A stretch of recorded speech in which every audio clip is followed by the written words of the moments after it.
이강민의 잡지사 5월호 11번째 페이지. 잡지사의 영원한 과학 스승이자 또 숭실사이버대 환경안전공학과 학생들의 스승이기도 한 곽재식 작가와 함께합니다. 어서 오세요. 안녕하세요. 곽재식입니다. 좀 궁금한 게 있습니다. 네네, 말씀하시죠. 우리 또 사이버 대학에 다니는 이제 학생들은 네네. 이제 스승의 날에 교수님께 카네이션을 달아드리고 싶을 때는 네. 어떻게 해야 되나요? 그 문자 메시지 같은 것이나 이메일에 이모티콘으로 카네이션 모양을 이제 보내주시면 쉽네요. 이제 사이버 카네이션 아니겠습니까? 예. 다 짐을 당했다. 전 혹시 뭐 화면에 교수님 가슴팍에다가 뭐 카네이션을 이렇게 앞으로 이제 뭐 그런 앱이 개발되면 약간 가상현실 속에서 카네이션을 달다가 좀 실수하면 가슴이 따끔한 느낌도 좀 나게 하는 그런 게 언젠가 미래에는 개발되지 않겠는가 상상을 해봅니다. 교수이자 학과장이신 곽재식 작가님도 축하드리고요. 학과장에 교수가 한 명뿐이라서 초대 학과장. 제가 학과장을 하고 있죠. 자, 오늘이 드디어 그날입니다, 여러분. 수많은 또 원소 마니아분들이 오매불망 기다리셨던 코너죠. 원소 퍼노타임인 주기율표. 우리의 또 원소 스승 곽재식 작가와 함께 모처럼 이어가 보겠습니다. 오늘은 32번째 원소인데요. 작가님, 어떤 원소인가요? 네, 오늘은 예전에는 게르마늄이라고도 많이 불렀고 요즘은 영어식으로 저마늄이라고 흔히 부르고 있는 저마늄 해보도록 하겠습니다. 저마늄. 왜 저마늄입니까? 저마늄 영어식으로 발음해보면 저머니움이 되죠. 그럼 앞에 있는 발음이 뭔가 좀 떠오르는 게 있지 않습니까? 저머니라는 말이 떠오르죠. 독일을 저머니라고 하고 독일어를 저먼이라고 하지 않습니까? 독일의 화학자 클레멘스 빈클러가 1886년에 처음으로 발견한 원소이기 때문에 이 원소를 저마늄, 자기 나라를 이제 기념해서 독일인들은 이제 게르만족, 독일인은 게르만족이고 독일은 게르만족의 나라다. 그렇죠. 뭐 이런 식으로 많이 하다 보니까 이 게르만이라는 요 말을 살려가지고 게르마늄이라고 했죠. 이제 영어로는 아직도 이제 독일을 저머니라고 하기 때문에 어떻게 보면 이제 영어가 익숙한 나라, 영어권 뭐 이런 데 입장에서 보면 나라 이름이 아직도 굉장히 이제 선명하게 원소 이름에 남아 있는 뭐 그런 것으로는 가장 대표적인 원소 이름이 아마 저머늄 일 것이다 라는 생각이 들죠. 왜냐하면 원소 이름 중에 이제 나라 이름이 들어가는 게 꽤 있거든요. 뭐 지역 이름이나 그런 게 있거든요.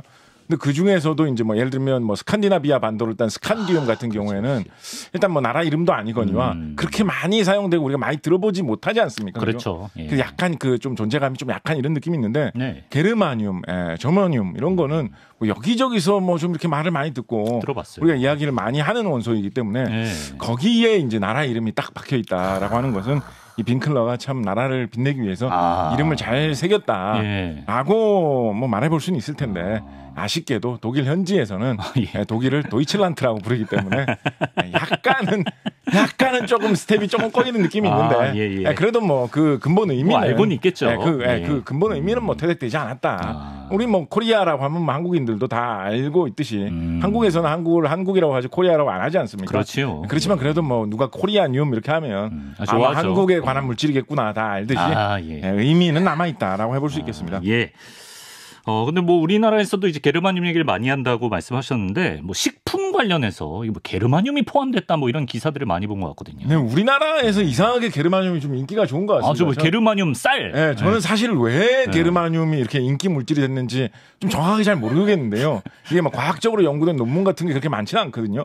그래서 저는 왜 게르마늄이 좀 인기가 있는지 모르겠는데 우리나라에 뭐 쌀이나 아니면 해산물 같은 뭐 이런 거 게르마늄이 막 들어있다라고 바지락 이런 것도 좀 더 좋은 것처럼 이야기하는 경우가 꽤 있고요. 뭐 심지어 게르마늄이 많이 난 거를 우리 동네에서는 특산물로 기른다 뭐 이렇게 하는 그런 곳도 있습니다.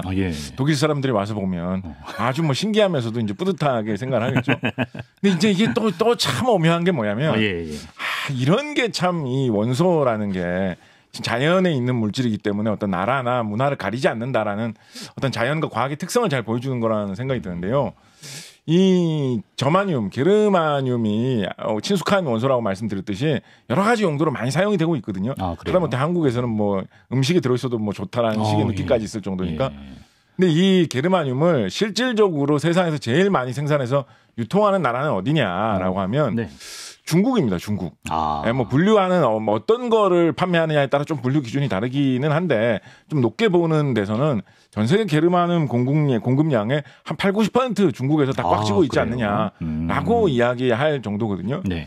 작년에 중국에서 우리 갈륨 이야기할 때 그 이야기 잠깐 했었던 것 같은데 네. 작년에 중국에서 중국을 뭔가 공급망에서 배제하려는 움직임 같은 게 나타나는데 그럼 우리도 가만히 있지 않겠다. 약간 이런 느낌으로 정확하게 뭐 시진핑 주석께서 가만히 있지 않겠다 이렇게 말씀하셨는지는 그런 건 아닌 것 같지만 근데 좀 그런 느낌으로 중국이 굉장히 귀중하게 전 세계에 판매하는 물질 중에 다른 나라에 없으면 큰일 날 만한 물질 갈륨, 게르마늄, 저마늄 이런 거를 안 팔겠다. 혹은 뭐 팔아도 허가하고 신고하고 엄격하게 관리를 하면서 팔겠다라고 해서 한번 통제에 들어갔던 적이 있습니다. 저마늄도. 네, 그래서 그것 때문에 이제 굉장히 여러 나라에서 좀 술렁술렁했었던 적이 있었는데 상당히 일단은 제일 먼저 좀 술렁술렁하는 그 움직임을 좀 공식적으로 대책을 발표했던 업체 특별한 회사로 하나를 따지면 또 하필이면 일부러 이렇게 하려고 이렇게 한 건 아닌데 하필이면 이제 스웨덴의 통신회사가 그래요. 우리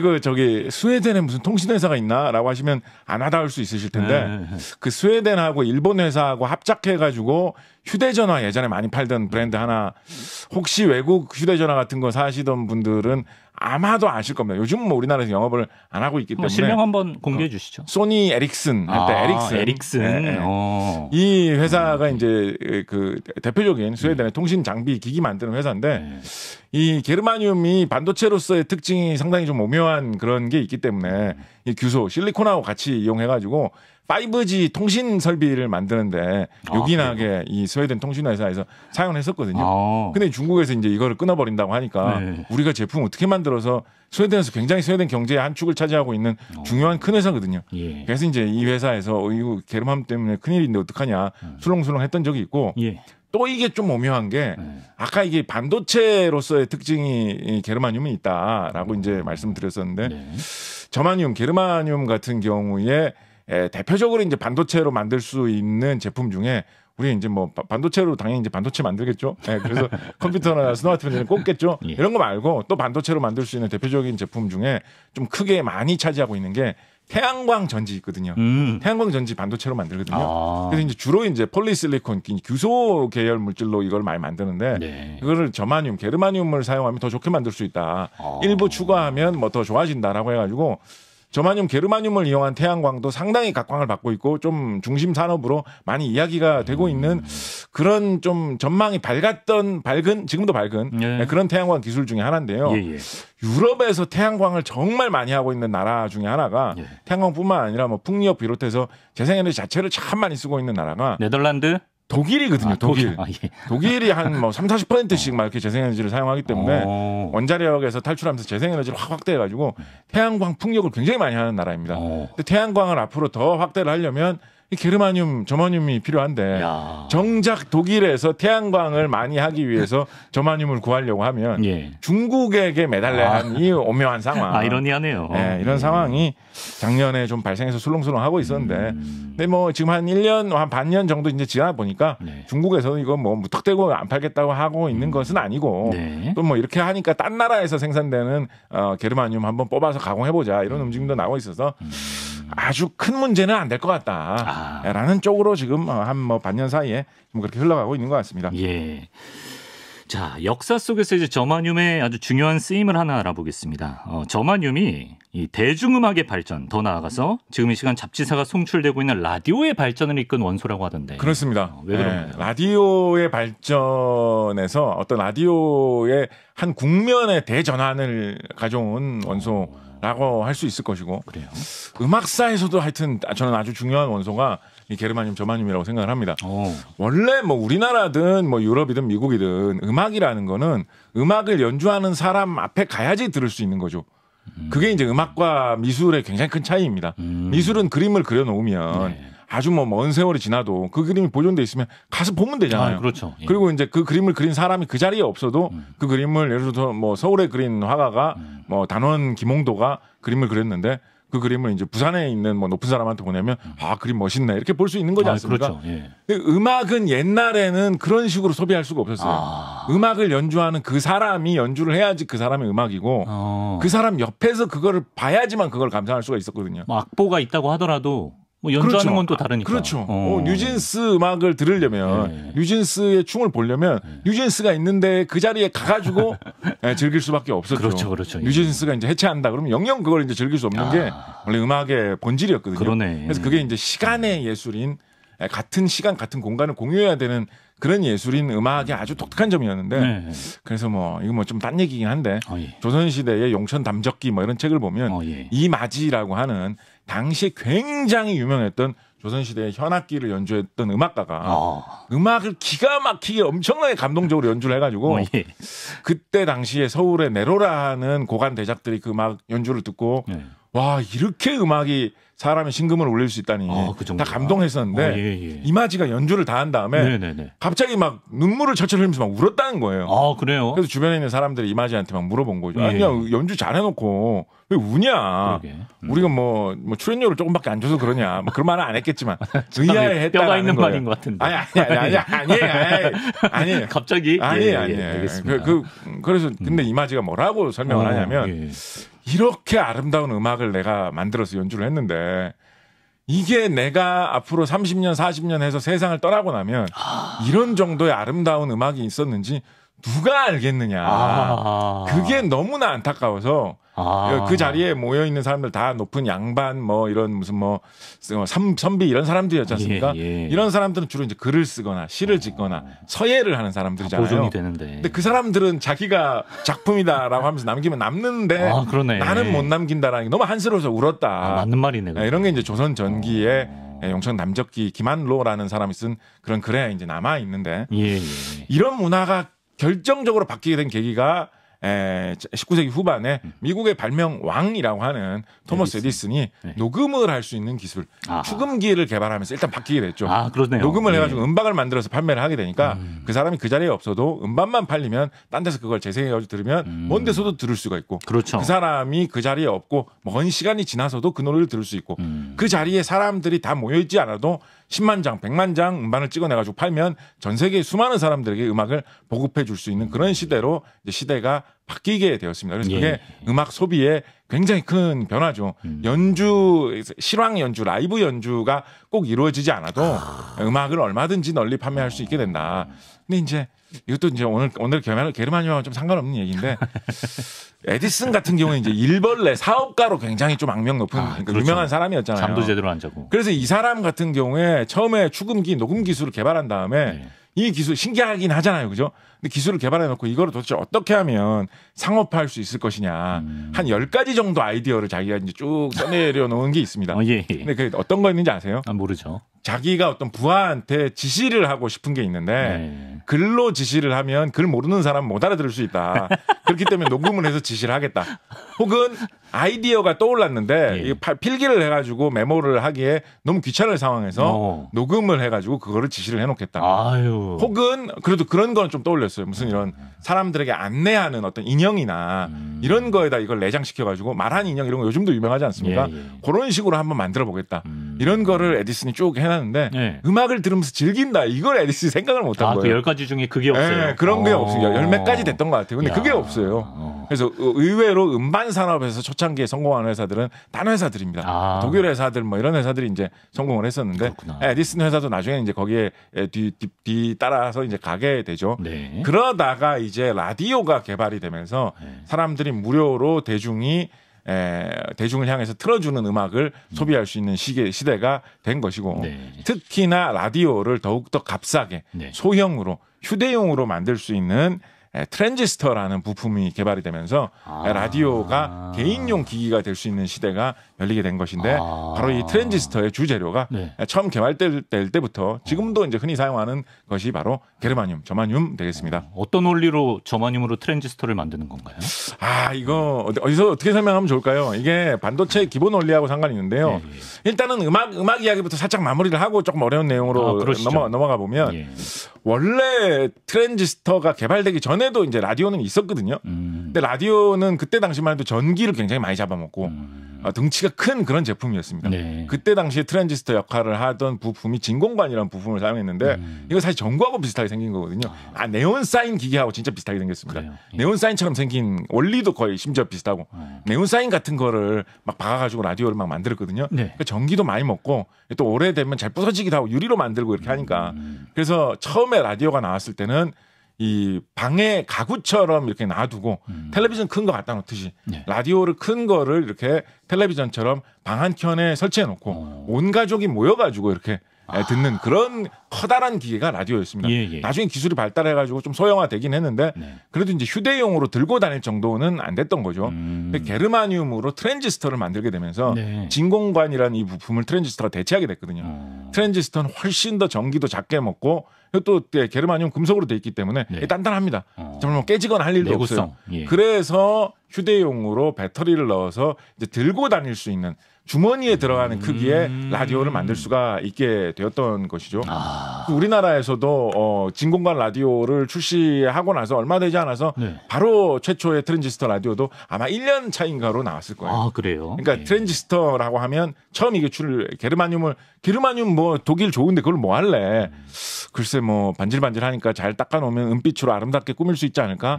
한국 사람들처럼 좀 먹어야 되나? 뭐 이런 정도밖에 없다가 트랜지스터를 만들 수 있다. 이렇게 되면서 갑자기 게르마늄 용도가 확 중요해진 거죠. 그런데 그 트랜지스터로 그럼 뭘 하는데? 휴대용 조그만 라디오를 만들 수 있다. 되면서 이제 트랜지스터가 어떤 라디오를 작게 만드는 기술이 이제 대표로 퍼져나가게 되었고 네.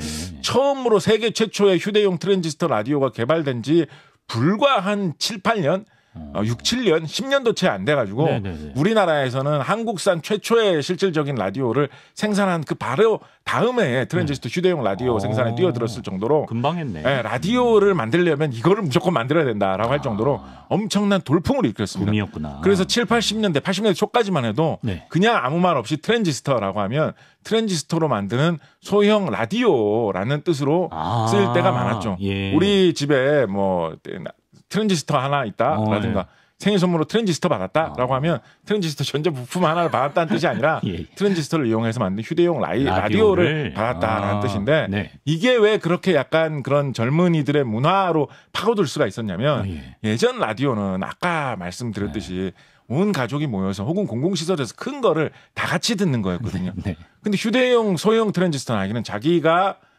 주머니에 넣고 다니면서 자기만의 방송을 이어폰으로 자기가 들을 수 있게 된 거예요. 주도권이 나한테 있어. 그리고 내가 원하는 음악을 내가 원하는 방송을 나만의 방송을 내가 이제 듣는 거예요. 감수성 예민한 청소년들이 라디오 방송 이런 거 듣는데 뭐 첫사랑 때문에 괴로운 이야기 이런 거 들으면서 눈물 같이 흘리고 이러고 싶은데 온 가족이 모여서 들으면 이상하잖아요.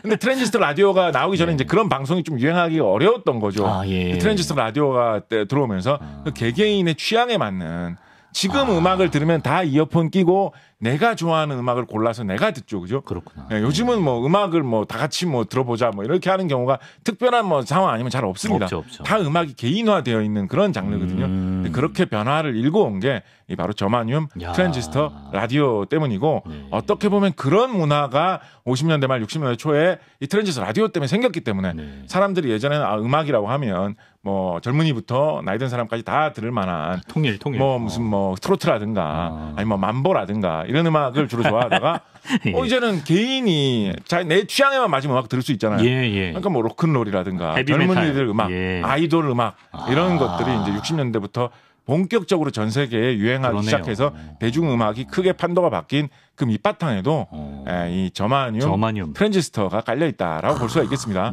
그러면 이게 도대체 어떻게 반도체가 되느냐? 이제 좀 어려운 얘기인가요? 좀 어려운 얘기인데 일단은 반도체가 뭔지부터 좀 생각을 해봐야 됩니다.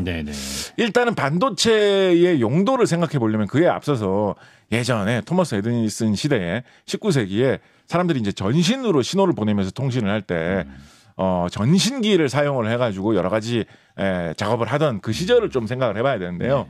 미국 같은 경우에 땅덩어리 되게 크지 않습니까? 그렇죠. 그러니까 예를 들어서 뉴욕에서 LA까지 전신을 보낸다라고 하면 전선을 쭉 깔아놓으면 얼마 안 가가지고 전기가 약해서 신호가 안 들리는 곳이 발생할 수밖에 없습니다. 사실은 뭐 거기까지 가지도 못하지만 대충 뭐 중간에 뭐 시카고 정도에서 전기가 더 이상 여기서부터는 신호가 안 잡힙니다라고 됐다라고 칩시다. 네. 그러면 뉴욕에서 LA까지 신호를 보내주려면 네. 통신문을 전달을 해주려면 시카고까지밖에 전기가 안 닿는데 어떻게 해야 될까요? 생각해 볼 수 있는 가장 쉬운 방법은 네. 뉴욕에서 일단 시카고로 보내주고 네. 그럼 시카고에서 LA까지 한 대 더 기계를 설치해가지고 보내준 대로 똑같이 다시 한번 보내면 마치 중간에서 중계를 해주듯이 이렇게 보내면 가족오락관 고요 속의 외침처럼 그런 느낌처럼 예, 그럼 예. 뉴욕에서 LA까지 통신을 얼마든지 할 수가 있겠죠. 예, 예. 그러면 시카고에 있는 사람은 뉴욕에서 보내주는 대로 그것대로 똑같이 따라서 신호를 보내는 이 일만 하면 되는 거예요. 그렇죠. 예. 근데 그 일 너무 재미없을 것 같지 않습니까? 그렇지만 또 한끗 좀 실수하면 살짝 실수하면 큰일 또 나죠. 통신문이 어그러지게 되니까 실수는 하면 안 되고 똑같이 따라하기만 하면 되니까 너무 이거 좀 지루하고 힘들잖아요. 그죠? 그러네. 그리고 더군다나 이거를 개발하려는 기술자들 입장에서 봐서도 아니 들어오는 신호 그대로 따라서 옆에 있는 스위치를 눌러주기만 하면 되는 건데 네네. 저거를 굳이 사람을 한 명 고용을 해가지고 지루해서 죽겠어요라고 하는 사람한테 시켜야 되느냐.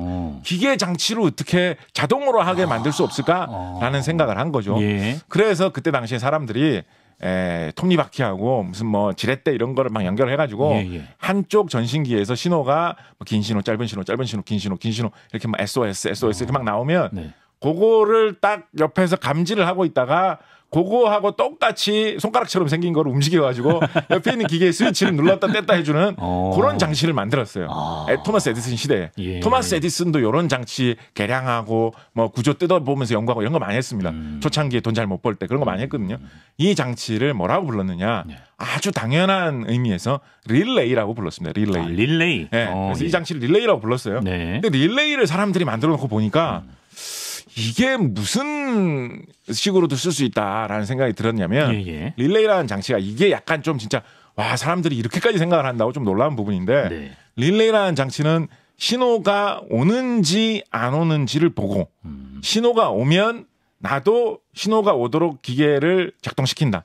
신호가 안 오면 나도 신호가 안 가도록 기계를 작동 안 시킨다. 네. 요 역할을 하는 거지 않습니까? 그렇죠. 신호가 오는지 안 오는지 그 조건을 보고 네. 그 조건에 따라서 내가 작동을 시킬지 안 시킬지를 결정해서 움직이는 장치거든요. 네. 그래서 릴레이를 어떻게 이런 생각했을까요? 릴레이를 아주 단순하기는 하지만 네. 조건을 보고 조건에 따라서 판단을 하는 장치로 볼 수 있다라는 생각을 사람들이 하기 시작한 거예요. 아주 단순한 판단일 뿐이지만 예. 전기가 오면 나도 전기가 보내고 전기 안 오면 나도 전기 안 보낸다. 엄청나게 단순한 판단이기는 하지만 네. 어쨌거나 어떤 조건에 따른 판단을 하는 그런 역할을 릴레이가 하고 있다라는 생각을 수학자들이 과학자들이 하기 시작한 거예요. 그럼 뭐가 좋은 거예요? 그래서 사람들이 무슨 생각을 했느냐. 예. 이런 단순한 게 판단하는 장치를 네. 하나만 사용하는 게 아니라 수십 개, 수백 개, 수천 개 연결하면 복잡한 판단을 할 수도 있지 않겠느냐라는 생각을 한 거죠. 예. 그래서 20세기 초반 정도 되면 뭐 하버드 대학의 하버드 마크1 이런 컴퓨터는 이 릴레이 같은 거를 한 수천 개 정도 한 3천 개씩 막 이렇게 막 수천 개 단위로 연결을 해가지고 아주 복잡한 수학 계산하는 장치를 만듭니다. 저 초창기 컴퓨터 방 하나를 가득 채우는. 그렇습니다. 지금 컴퓨터에 어떻게 보면 조상뻘 되는 기계죠. 근데 지금 컴퓨터하고 다르게 예. 저기는 반도체가 들어있지 않아요. 저기는 그 아까 말씀드린 기계식으로 돌아가는 톱니바퀴하고 지렛대 같은 걸로 움직이는 릴레이들이 수천 개가 쫙 깔려 있습니다. 예. 그래서 작동을 하면 차카락 이런 소리가 나면서 움직이는 그런 기계거든요. 근데 이제 기본 원리는 아주 단순한 판단을 해가지고 어떤 결정을 할 수 있는 그런 기계인데 그거를 수백 개를 모아놓으니까 복잡한 판단도 할 수 있게 되고 계산도 해주고. 그래서 계산도 시킬 수 있다. 뭐 이런 식으로 한 거예요. 예. 어떻게 그렇게까지 상상을 해가지고 구현을 했는지 저는 생각을 그러네. 해보면 참 진짜 꿈과 정열에 불타는 과학자들이다라는 생각이 드는데. 저원리구나. 네, 그런 생각이 드는데. 네. 그 이제 찰칵거리면서 움직이는 기계가 이게 크기도 크고 전기도 많이 들고 또 그렇게 움직이는 기계가 고장 날 때가 얼마나 많겠습니까? 네. 참고로 저 하버드 마크1을 붙잡고 활동하던 초창기 컴퓨터 과학자 중에 유명한 수학자가 그레이스 호퍼라고 하는 미국의 여성 과학자인데요. 예. 이분이 이제 재미있게 생각했던 거, 재미있게 주변에 퍼뜨려가지고 유행시킨 것 중에 뭐가 있냐면 그 기계 장치에 잘못해가지고 나방이 한 마리가 들어간 거예요. 예. 그래서 전체적으로 오류가 나가지고 망했다. 이런 결과를 얻게 된 거예요. 네. 그래서 그 나방을 잡아 꺼내가지고 지금 그 미국의 박물관에 남아 있습니다. 보고서에다가 이렇게 테이프를 붙여놓은 다음에 이 나방 영어로 벌레, 버그지 않습니까? 네, 버그. 이 버그 때문에 오류가 생겼다. 라고 써놓은 거예요. 아, 정말. 옛날부터 기계장치에 오류가 생겼을 때 버그라는 말을 속어로 미국 기술자들이 많이 쓰고 있었는데 그 말을 컴퓨터 오류로 쓰이는데 굉장히 유행시킨 인물이 이 릴레이 시대에 컴퓨터를 사용하던 그레이스 호퍼 같은 그런 학자들이거든요. 그런데 이건 지금 저만님하고 아무 상관없는 이야기죠. 그러고 살다가 사람들이 무슨 생각을 했냐면 미국의 과학자였던 쇼클리라는 사람이 쇼클리라는 사람이 저마늄이라는 이 물질이 전기가 통할 것 같은데 안 통한다는 사실을 알게 된 거예요. 무슨 얘기예요? 전기가 기본적으로 안 통해요. 금속이니까 전기가 통할 것 같잖아요. 네. 근데 막상 전기를 흘려보면 전기가 거의 통하지가 않습니다. 성질이. 네, 그래서 뭐 알루미늄이나 구리 같은 거는 그걸로 전기회로 만들어가지고 뭐 여러 가지 전기기기 만들어서 잘 쓸 수가 있는데. 네.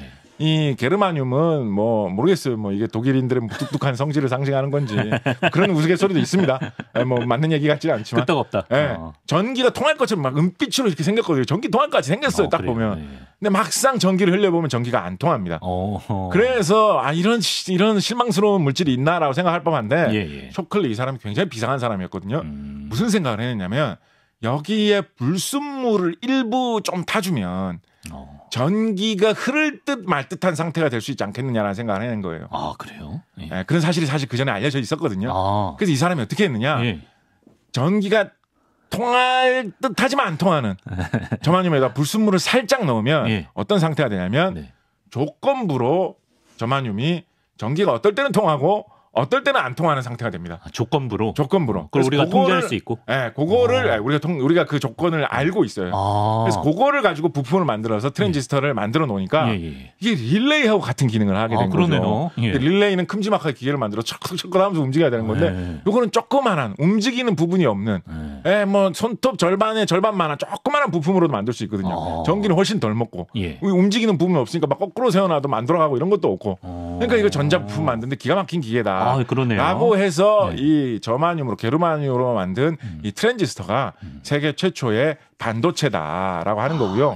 바로 그 원리로 이런 트랜지스터들을 많이 연결해가지고 우리가 요즘 스마트폰이나 컴퓨터를 작동시키는 그 요즘식 반도체도 사용을 하는 것입니다. 그리고 이걸 라디오에서는 어떻게 활용하냐면 오늘 뭐 이미 되게 내용 조금밖에 안 한 것 같은데 시간이 엄청 벌써 많이 지나간 것 같은데 얼추 찼습니다. 다 이야기 해버리죠. 라디오에서는 이게 어떤 식으로 쓰이냐면 라디오는 이제 전파를 잡아가지고 그걸 소리로 듣는 거잖아요. 그렇죠. 근데 전파를 라디오로 잡아보면 전파가 CBS 방송국 서울 목동에서 보내면 이게 뭐 얼마나 날아가겠습니까? 전파라는 게 뭐 무슨 뭐 엄청나게 강한 출력으로 뭐 사람을 뜨끈뜨끈하게 해줄 수 있을 정도의 안테나로 이렇게 보내주는 것도 아닌데 조금만 날아가면 약해지거든요. 그렇게 세지 않아요. 그래서 라디오로 이 전파를 잡아보면 그 라디오의 전파가 만들어줄 수 있는 라디오의 신호는 전기의 크기는 되게 미약합니다. 그거를 만약에 소리로 듣는다라고 하면 겨우 들릴까 말까 하는 소리밖에 들을 수가 없어요. 근데 그렇게 하면 뭐 어떤 특수한 통신용어는 그래도 쓸 수 있겠죠. 귀 좋은 사람이 이렇게 들으면서 뭐 긴급 통신 같은 거 할 때 이럴 땐 쓸 수 있겠죠. 근데 즐겁게 라디오 들으면서 온 가족이 모여서 스피커로 빵빵하게 라디오 틀고 이런 건 불가능하잖아요. 소리가 그렇게 작으면. 속 터지죠. 그래서 이럴 때 트랜지스터를 어떤 식으로 사용을 하냐면 트랜지스터가 조건에 따라서 전기를 보내주고 안 보내주고 하는 역할을 한다고 했잖아요. 그러니까 트랜지스터를 한쪽은 이 라디오 전파가 들어오는 요 미약한 요 전파에서 나오는 전기에다 연결을 시켜놓고 나머지 한쪽은 우리 220V, 110V 이런 전기에서 나오는 아주 센 전기에다 연결시켜 놓는 거예요. 그래서 트랜지스터가 역시 이번에도 조건으로 판단을 하게 하는데 전파로 잡히는 신호가 좀 센 것 같으면 옆에 흐르는 220V 센 전기도 좀 세게 틀어주고 전파로 들어오는 신호가 좀 약한 것 같으면 220V로 들어오는 이 센 전기도 조금 줄여주는 요 판단 작용을 트랜지스터가 하도록 회로를 구성하는 겁니다.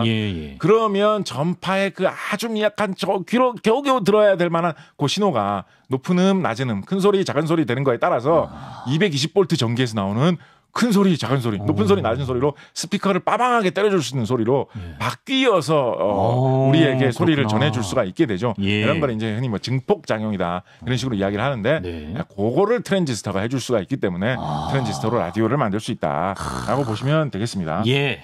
참고로 하나만 이거 반도체 이야기 깔끔하게 떨어졌는데 반도체 이야기 넘어가기 전에 이거 하나만. 쇼클리가 예. 이렇게 해가지고 이 사람 트랜지스터 개발해가지고 예. 노벨상도 받았거든요. 그래서 진짜 똑똑하고 좀 촉망받는 과학자였는데 그래서 너무 자신의 어떤 똑똑함에 대한 과신이 강했기 때문인지 네. 성격이 특이한 사람으로 굉장히 유명했습니다. 이 사람이 원래 다니던 회사를 때려치우고 원래 다니던 미국의 거대한 전기 전자 회사를 때려치우고 나와가지고 자기 스스로의 회사를 차리고 똘똘한 사람을 다 고용해가지고 내가 트랜지스터 산업, 반도체 산업을 크게 할 거다라고 했는데 그 똘똘한 사람들 중에 8명이 와, 쇼클리하고는 도저히 일 못하겠다라고 하면서 이제 때려치우고 다시 때려치우고 또 나왔거든요. 그래서 그 사람들을 흔히 별명으로 배신의 8인이라고 합니다. 배신의 8인. 아, 그 사람들의 별명을.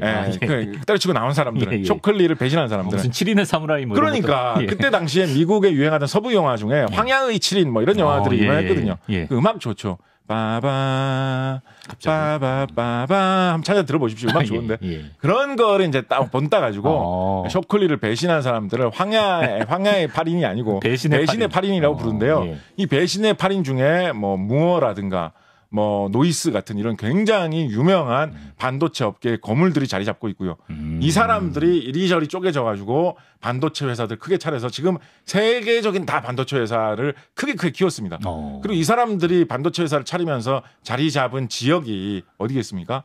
캘리포니아 중부에 실리콘밸리에 자리 잡아가지고 그때도 한번 말씀드렸죠. 실리콘밸리 실리콘이 많이 나가지고 실리콘이라고 하는 실리콘밸리를 하는 게 아니다. 구독자라면 다 아시죠 이제. 거기서 실리콘 규소로 반도체 만드는 사업을 많이 하기 때문에 거기를 실리콘밸리라고 부르게 된 건데 실리콘밸리를 탄생시킨 그 주역들 배신의 8인들이 게르마늄으로 저마늄으로 트랜지스터를 개발해서 노벨상을 받은 쇼클리를 배신했기 때문에 배신의 8인이라고 부른다라고 보시면 되겠고요. 그러면 지금 반도체도 게르마늄을 많이 만드느냐? 아니라고 제가 그때 그 규소편 실리콘편 할 때 말씀드렸죠. 이렇게 게르마늄 반도체가 유행한 다음에 거의 한 10년 정도, 10년 채 안 되나? 한 10년 정도 지나가지고 우리나라에 이제 강대원 박사님이라고 하고 해병대에 나오신 분. 맞습니다. 그리고 이집트의 아탈라 박사님 두 분이 모스펫이라고 하는 금속 산화물 전개 효과 트랜지스터라고 하는 새로운 방식의 반도체를 개발했는데 요거는 실리콘 규소로 대량 생산을 할 수가 있는데 그렇게 하면 훨씬 더 조그맣게 훨씬 더 싼 값에 반도체를 막 찍어낼 수가 있기 때문에 지금은 양으로 따지면 게르마늄 트랜지스터보다는 실리콘 트랜지스터가 훨씬 압도적으로 더 많이 쓰입니다.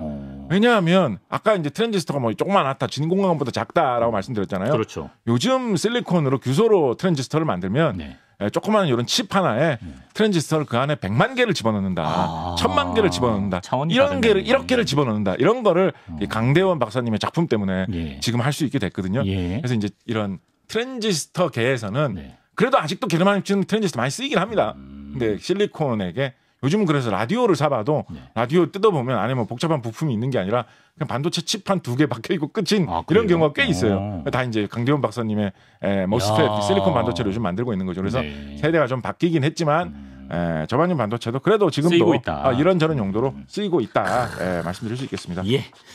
미련 없으신가요? 미련이요. 뭔가 뭐 엄청나게 많이 적외선 카메라 유행이 한번 해볼까요? 이거 맞아. 이거 적외선 카메라? 이거 뭐 쓰인다던데. 이거 아니야. 이거 참 좋은 이야기인데. 2분 안에 되나요? 2분짜리로만 하겠습니다. 알겠습니다. 우리가 이제 규소하고 아까 저마님하고 이거 왔다 갔다 하면서 자꾸 뭐 대체되는 것처럼 말씀드렸는데 왜 어떻게 아무리 강대원 박사님이 똑똑해도 어떻게 게르마늄 대신에 실리콘으로 규소로 반도체를 만들 생각을 덜컥 했을까? 아탈라 박사 얼마나 천재였다고. 그런데 주기율표를 보면 왜 그렇게 할 수 있는지 답이 나와 있어요. 세로로 같은 성질? 세로로 같은 줄에 있는 원소들끼리는 성질이 비슷하다고 말씀드렸죠. 근데 게르마늄, 저마늄의 바로 윗칸에 실리콘 규소가 있거든요. 32번 위에 그러니까 14번. 그러니까 상식이 있는 사람이면 쇼클리는 저마늄으로 해가지고 완전 한몫 잡았다는데 우리도 한번 해볼까?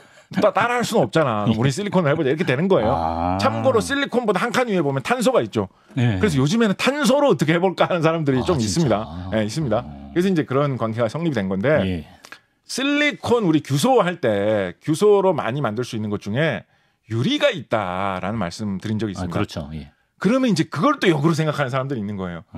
그러면 게르마늄으로도 저마늄으로도 유리를 만들어 볼 수 있지 않을까? 라는 생각을 한 사람들이 있는 거예요. 실제로 저마늄으로 유리를 만들면 규소 유리 비슷하게 유리가 만들어지거든요. 근데 규소 유리하고는 조금 이제 그 성질이 다른 유리가 만들어지는 거죠. 네. 요 유리 같은 경우에는 적외선을 잘 통과시키는 성질이 있어서 규소 유리 같은 경우에는 적외선을 잘 통과를 못 시켜서 일반 카메라의 렌즈 같은 걸로 사용하기에는 무리가 없는데 네. 열화상 카메라, 적외선 카메라 같은 걸 만들면 예. 찍으려고 찍으려고 하는데 렌즈를 들어오다가 빛이 다 막 좀 줄어들어 버리는 거예요. 그래서 그런 문제가 있는데 뭐 밤에 보는 뭐 야시경이라든지 예. 밤에도 볼 수 있는 장치, 예. 뭐 열화상 카메라든가 네. 뭐 이런 거 만들 때는 게르마늄을 이용해서 유리를 만들어서 사용하는 경우가 있고 이런 식으로 게르마늄이 저마늄이 독특한 광학적 성질이 네. 있는 경우가 있어서 네. 그 요즘에는 통신할 때 예. 예전처럼 그냥 뭐 구리선으로 연결해서 통신하지 않고 네. 광섬유라는 걸 이용을 해가지고 네. 빛이 광섬유 안을 통과하기 광케이블 위해서 이런 거. 광케이블, 예. 광통신으로 서로 통신을 한다. 뭐 특히 이제 고용량 통신할 때 이런 얘기 많이 하는데 예, 예. 이 광케이블, 광섬유 만들 때도 게르마늄을 사용을 해서 만드는 야. 경우가 상당히 있다라고 합니다. 막히네. 네. 네. 여기까지. 깔끔합니다. 라디오 이 정도로 깔끔하다고 하는군요. 거기서 잠깐 치고 깔끔합니다.